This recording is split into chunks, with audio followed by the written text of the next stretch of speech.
త్రిమూర్తులు గారు ఇంకో కలర్ చూపిస్తున్నారు. సింగిల్ పెటల్ డబుల్ షేడ్స్ వస్తుందండి. పింక్ అండ్ వైట్ షేడ్ ఇది సింగిల్ పెటల్. యాక్చువల్లీ ముద్దులు చాలా అందంగా ఉంటాయి అనుకుంటారు కానీ సింగిల్ పెటల్ ఇంకా అందంగా వస్తుందండి. మధ్యలో కలర్ కూడా బొడ్డు కనిపిస్తుంది కదండి, చాలా అందంగా కనిపిస్తుంది అండి పెటల్. సింగిల్ పెటల్ సెంటర్ కూడా చాలా అందంగా ఉంది. ఇందాక మనం చిన్నవి చూసాము, ఇందులోనే ఇవి పెద్దవన్నమాట. సో వాటికి వీటికి డిఫరెన్స్ ఏంటంటే చేయడంలో తేడా ఉంటుంది, అసలు మొక్క డిఫరెంట్. మినిచర్ వెరైటీస్ వచ్చి బాల్ షేప్ వస్తుందండి రౌండ్ గా. ఓకే.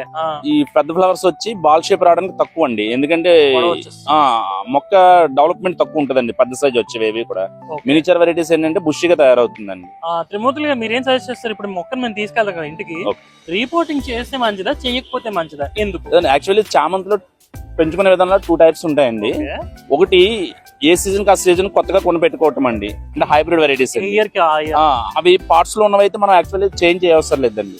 మనకి పార్ట్ కూడా అందంగా కనిపించాలి, డెకరేషన్ పర్పస్ లో ఉండాలంటే పార్ట్ చేంజ్ చేయాలి. కానీ మామూలు ఫ్లవరింగ్ వరకు అందంగా పెట్టుకుంటాము అనుకుంటే కనుక ఏం అవసరం లేదు. నర్సరీలో పార్ట్ తీస్తే కనుక దాంతో